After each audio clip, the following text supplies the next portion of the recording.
Hello everyone, good morning. आपका अंकुश academy में स्वागत है और मैं प्रियंका। आज का जो क्लास है वो बहुत ही इम्पोर्टेंट क्लास है क्योंकि आज हम लोग जैन धर्म के बारे में जानेंगे। जैन धर्म से जुड़ी हर चीज़ को समझेंगे, जानेंगे कि कब क्या हुआ था। जितने भी एग्ज़ाम होते हैं, चाहे वह स्टेट लेवल का हो या फिर जेपीएससी, बीपीएससी, बिहार दरोगा, झारखंड दरोगा, झारखंड एसआई, तो जितने भी जो सारे एग्ज़ाम होते हैं उसमें जैन धर्म से रिलेटेड एक क्वेश्चन देखने को मिलता है। तो आज हम लोग जैन धर्म से जुड़ी सारे क्वेश्चन को देखेंगे और जानेंगे। चलिए पहले स्टार्ट करते हैं। तो जैन धर्म एक प्रतिक्रियावादी धर्म है। क्या जैन धर्म है वो एक प्रतिक्रियावादी धर्म है जिसके प्रवर्तक ऋषभ देव थे। कौन थे? ऋषभ देव थे। और ऋषभ देव का अगर दूसरा नाम है तो वो कौन है? आदिनाथ। क्या नाम है? आदिनाथ। दूसरा जो नाम है वो आदिनाथ है, क्योंकि कभी क्वेश्चन इस तरह भी आता है कि आदिनाथ के नाम से कौन जाने जाते हैं? तो ऋषभ देव। अब जो ऋषभ देव थे वो जैन धर्म के संस्थापक एवं प्रथम तीर्थंकर थे। जैन धर्म में 24 तीर्थंकर थे, तो जो पहला था वो ऋषभ देव थे। संस्थापक मतलब इन्होंने ही जैन धर्म का उदय किए संस्थापक थे और प्रथम तीर्थंकर थे। जैन धर्म के प्रथम तीर्थंकर कौन थे? तो ऋषभ देव थे। अगर क्वेश्चन आ जाए कि जैन धर्म का वास्तविक संस्थापक कौन था, तो वो महावीर होगा। कौन होगा? महावीर होगा। जैन धर्म के 24वें तीर्थंकर महावीर हैं, वो वास्तविक संस्थापक है। कौन है? वास्तविक संस्थापक। अब जैन धर्म के 23वें तीर्थंकर, पहला तीर्थंकर तो ऋषभ देव है। 23वें तीर्थंकर कौन है? पावरसनाथ। कौन है? पावरसनाथ। 23वें जो तीर्थंकर थे वो पावरसनाथ थे। और 24वें जो तीर्थंकर थे वे महावीर थे, और महावीर को ही जैन धर्म का वास्तविक संस्थापक माना जाता है। जैन धर्म का जो उदय हुआ, जो प्रचार प्रसार किया, वो किसने किया? तो महावीर स्वामी ने किए। कौन किए? महावीर ने किए थे। और ये 24वें तीर्थंकर थे। कितने नंबर के थे? तो 24वें तीर्थंकर थे। और 23वें थे पावरसनाथ और पहला ऋषभ देव। अब ये जो जैन धर्म का जो प्रचार प्रसार फैला, वो महावीर के जन्म के बाद ही, जब महावीर गृह त्याग किए, जब उन्होंने गृह त्याग करने के बाद जब वो संन्यास लिए और जब जैन धर्म का वो प्रचार करने लगे, तो ही सबसे ज्यादा जैन धर्म का प्रचार होने लगा और जैन धर्म का अनुयायी जो मानने वाले थे जैन धर्म, उनकी संख्या बढ़ी। तो सबसे ज्यादा जो जैन धर्म का प्रभाव है वो किसके तो है? महावीर स्वामी से है। तो जैन धर्म 24वें तीर्थंकर थे। अब जानेंगे जैन धर्म का जन्म कब हुआ था, कहाँ पे हुआ था, उनकी माता कौन थी। वो 500 ईसा पूर्व वैशाली के कुंड ग्राम के निकट हुआ था। महावीर का जो जन्म हुआ वो 540 ईसा पूर्व में वैशाली के कुंड ग्राम के निकट हुआ था। और जो इनके पिता थे, इनके पिता का नाम क्या था? तो सिद्धार्थ था। क्या था? सिद्धार्थ था। और इनके जो पिता थे वो वाणिज्य संघ के थे और ज्ञातक क्षेत्रीय कुल के प्रधान थे। ये जो इनके पिता सिद्धार्थ थे वो अपने गांव के कुल के प्रधान थे, ज्ञातिक क्षत्रिय कुल के प्रधान थे। अब इनकी जो माता का नाम था वो त्रिशाला था। महावीर की माता का नाम क्या था? तो त्रिशाला था। त्रिशाला। और त्रिशाला लक्ष्मी शासक चेटक की बहन थी। किसकी बहन थी? लक्ष्मी शासक चेटक की बहन थी। ये जो त्रिशाला थी वो लक्ष्मी शासक चेटक की बहन थी। अब महावीर स्वामी की पत्नी का नाम था यशोदा। महावीर स्वामी की पत्नी का नाम यशोदा था। और महावीर स्वामी की पुत्री का नाम क्या था? तो प्रियदर्शनी था। पत्नी का नाम यशोदा और पुत्री का नाम प्रियदर्शनी था। अब महावीर के बचपन, जब महावीर के बचपन का नाम क्या था? तो वर्धमान था। ये सब जो जितना इससे क्वेश्चन है, इससे भी क्वेश्चन देखने को मिलता है एग्जाम में, क्योंकि एग्जाम में इससे भी रिलेटेड क्वेश्चन पूछा जाता है कि महावीर के पिता का नाम क्या था, तो माता का नाम क्या था, तो महावीर की पुत्री का क्या नाम था, महावीर का बचपन का नाम क्या था, तो वर्धमान था। और महावीर ने 30 वर्ष की अवस्था में, कितने वर्ष की अवस्था में, 30 वर्ष की अवस्था में अपने बड़े भाई, महावीर का जो बड़ा भाई था वो नंदीवर्धन था। कौन था? नंदीवर्धन। महावीर ने 30 वर्ष की अवस्था में अपने बड़े भाई नंदीवर्धन से आज्ञा लेकर गृह त्याग की दिया। अपने बड़े भाई से आज्ञा लेकर और गृह त्याग दिया। और 12 वर्ष मतलब 30 साल की उम्र में उन्होंने घर छोड़ा, और 12 वर्ष की कठोर तपस्या मतलब 42 वर्ष की उम्र में 12 वर्ष की कठोर तपस्या के बाद उन्हें जुम्रिक ग्राम के पास रीजुपालिका नदी, ये जो रीजुपालिका नदी है, रीजुपालिका नदी के तट पर साल वृक्ष के नीचे केवल्य प्राप्त हुआ। उनको जो ज्ञान प्राप्त हुआ वो कहाँ हुआ? रीजुपालिका नदी के तट पर साल वृक्ष के नीचे उनको ज्ञान प्राप्त हुआ। यहाँ ज्ञान को केवल्य के नाम से, केवल्य का मतलब ही ज्ञान होता है, ज्ञान प्राप्त हुआ। कितने वर्ष की उम्र में? तो देखा जाए 42 वर्ष की उम्र में, क्योंकि 30 वर्ष की अवस्था में उन्होंने घर त्याग किया और 12 वर्ष की अवस्था में उन्होंने कठोर तपस्या करने के बाद रीजुपालिका नदी के तट पर साल वृक्ष के नीचे, कहाँ पे? साल वृक्ष के नीचे पे नीचे केवल्य ज्ञान प्राप्त हुआ। अब जो महावीर है उनका बहुत नाम था, महावीर को बहुत नाम से जाना जाता है।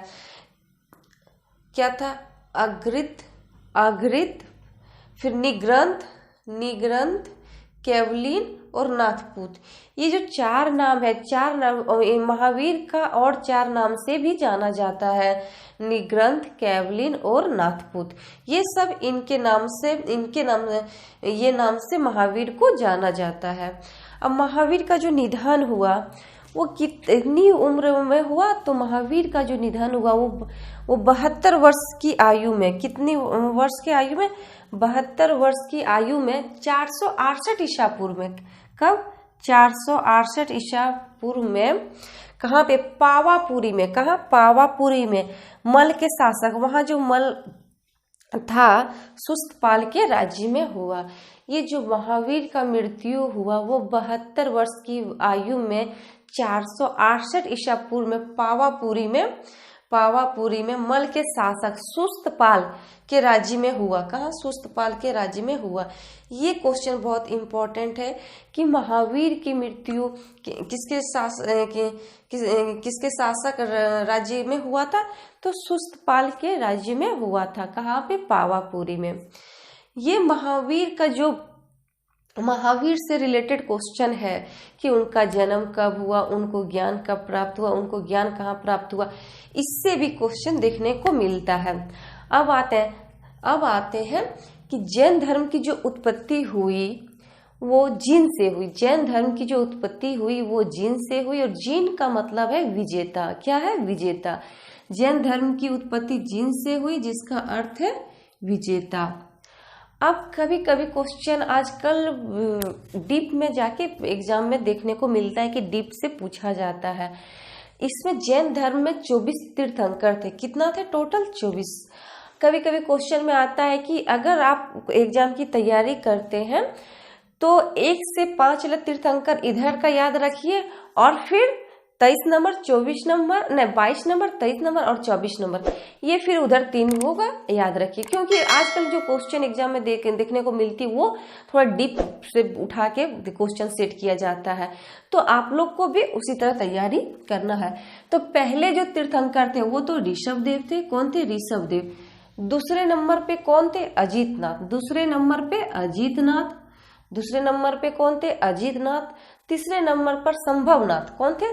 तीसरे नंबर पर संभवनाथ।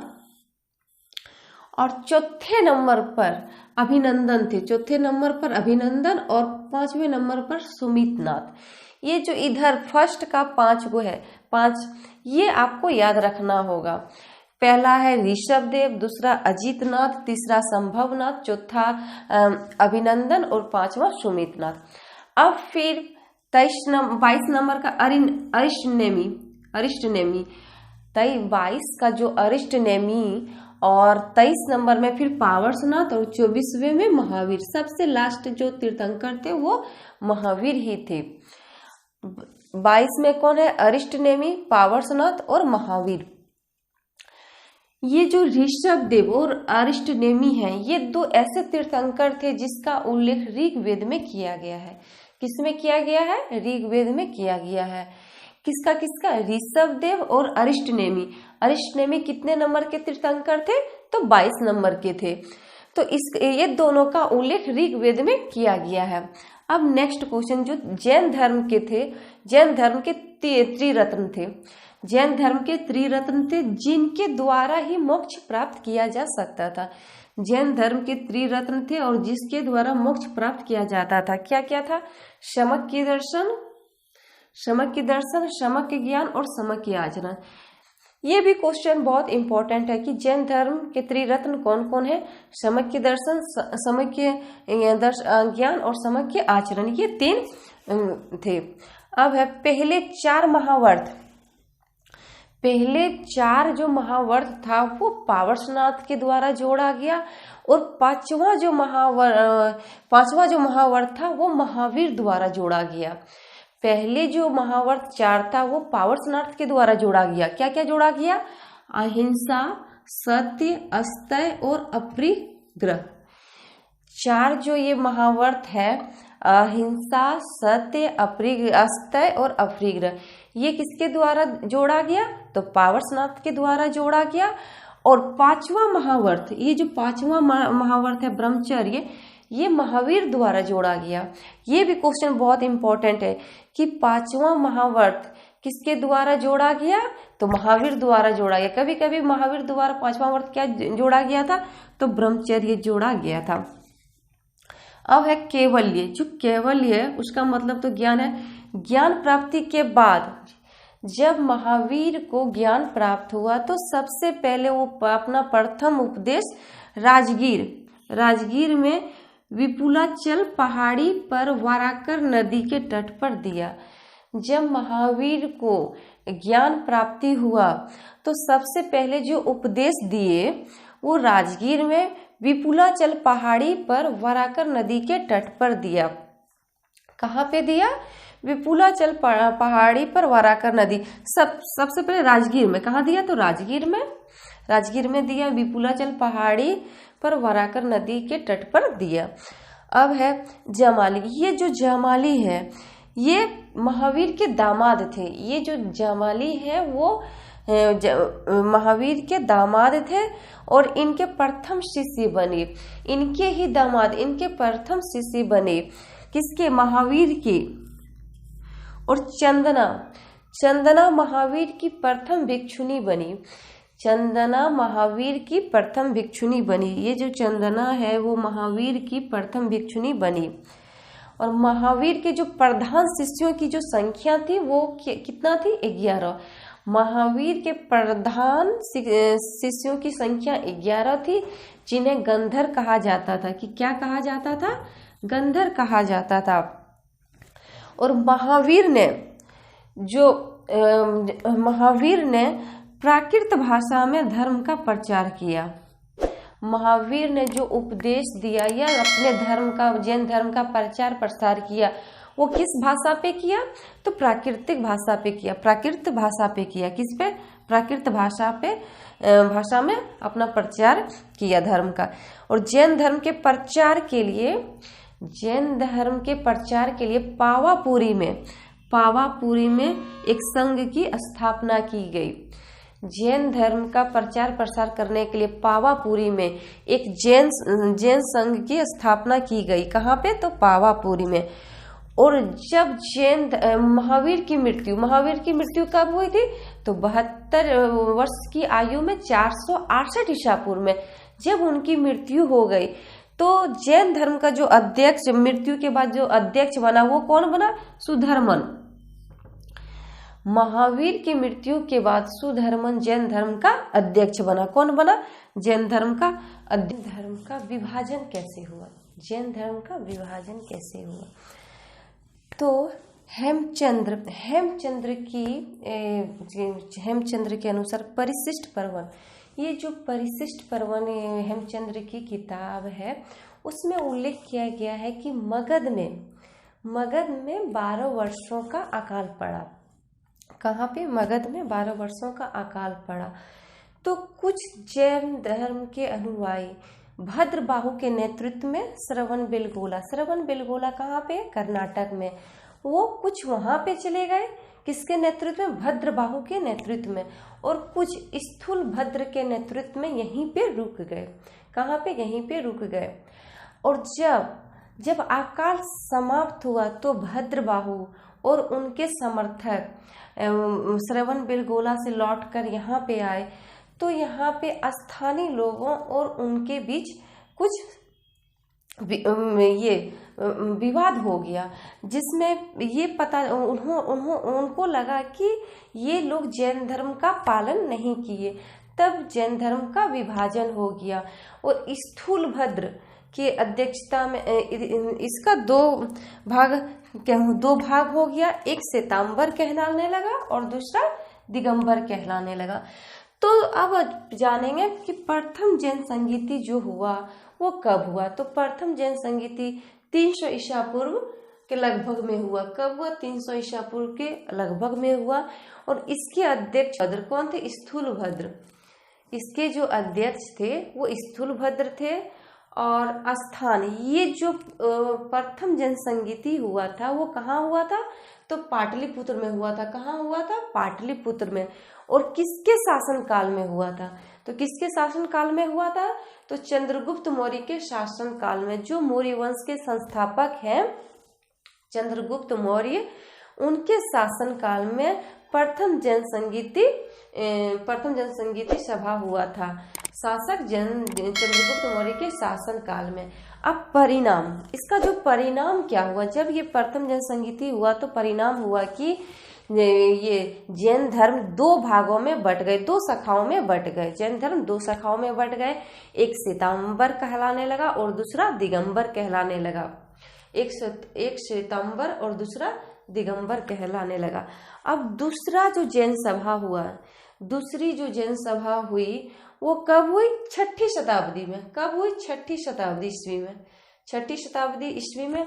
और इसके जो अध्यक्ष थे वो कौन थे? देवाधिधर्मी या क्षमा श्रवण। कौन? क्षमा श्रवण इसके अध्यक्ष थे। और स्थानीय, ये जो दूसरी जैन सभा थी वो कहाँ हुई थी? वल्लभी में। कहाँ पे? वल्लभी में। और वल्लभी कहाँ पे है? तो गुजरात में। कहाँ पे? गुजरात में। और ये जो दूसरी जैन सभा 6ठी शताब्दी में हुआ उसका परिणाम हुआ कि जैन धर्म को अंतिम रूप से लिपिबद्ध किया गया। ये जो जैन धर्म है उसको अंतिम रूप से लिपिबद्ध किया गया। अब है जैन साहित्य। ये जैन साहित्य को क्या कहा जाता है? तो जो जैन साहित्य है उसको आगम कहा जाता है। क्या कहा जाता है? आगम कहा जाता है। और जैन धर्म के जो ग्रंथ हैं, वो किस भाषा में लिखा हुआ है?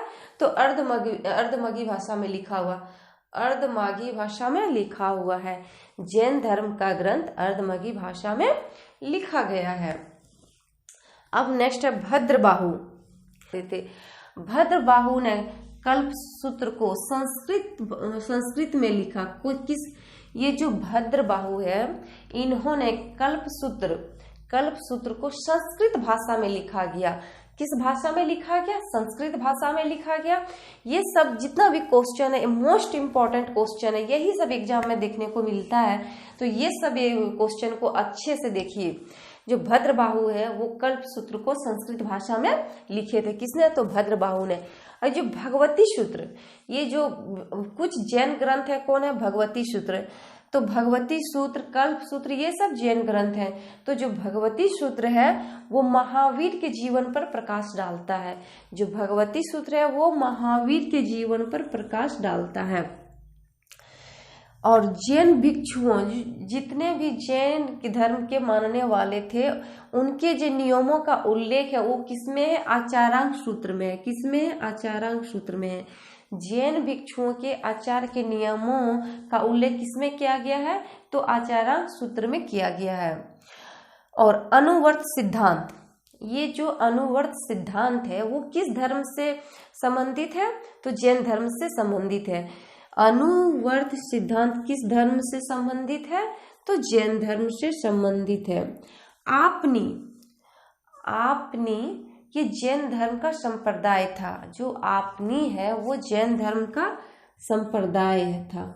जैन धर्म का संप्रदाय था। कौन? आपनी। उसके बाद स्यादवाद सिद्धांत, ये जो स्यादवाद सिद्धांत आता है वो किससे संबंधित था?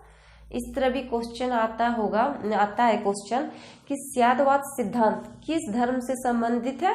तो जैन धर्म से संबंधित है। स्यादवाद सिद्धांत जैन धर्म से संबंधित है। और 16 जो महाजन पदों है उसका जो उल्लेख मिलता है वो किसमें मिलता है? तो भगवती सूत्र में मिलता है। 16 महाजन पदों का उल्लेख भगवती सूत्र में मिलता है। कहाँ पे मिलता है? भगवती सूत्र में मिलता है। जैन धर्म के विभाजन के पश्चात, जब जैन धर्म के विभाजन के पश्चात स्थूलभद्र के अनुयायी, जो स्थूलभद्र के अनुयायी थे वो श्वेतांबर कहलाने लगे। दो भागों में बांटा गया। किसमें? दो शाखा में जैन धर्म बांट गया। एक श्वेतांबर, दूसरा दिगंबर। तो स्थूलभद्र के अनुयायी श्वेतांबर कहलाने लगे और भद्रबाहु के अनुयायी दिगंबर कहलाने लगे। ये मोस्ट इम्पॉर्टेंट क्वेश्चन है। स्थूलभद्र के अनुयायी श्वेतांबर और ये भद्रबाहु के अनुयायी दिगंबर कहलाने लगे। और परिशिष्ट पर्वन की रचनाएं, ये जो किताब है परिशिष्ट पर्वन की रचना, जो ये ग्रंथ है इसकी रचना किसने की थी? तो हेमचंद्र ने की थी। किसने की थी? हेमचंद्र ने की थी। इसी की रचना से पता चलता है कि जैन धर्म का जो विभाजन का कारण रहा वो मगध में 12 वर्षों के अकाल के दौरान पड़ा। अब एक क्वेश्चन, मोस्ट इम्पॉर्टेंट क्वेश्चन आता है कि जो बिंबिसार के शासन के समकालीन थे, ये जो महावीर थे वो बिंबिसार के शासनकाल के समकालीन थे। ये भी क्वेश्चन मोस्ट इम्पॉर्टेंट क्वेश्चन है। आज जैन धर्म से जुड़ी जितना भी मोस्ट इम्पॉर्टेंट क्वेश्चन एग्जाम में देखने को मिलता है हम सारा आपको करा दिए हैं। आप अच्छे से देखिए, पढ़िए और इस वीडियो को ज़्यादा से ज़्यादा शेयर कीजिए। और जो भी इस वीडियो को देखते हैं तो वो लाइक करें, सब्सक्राइब करें और ज़्यादा से ज़्यादा शेयर करें। Thank you.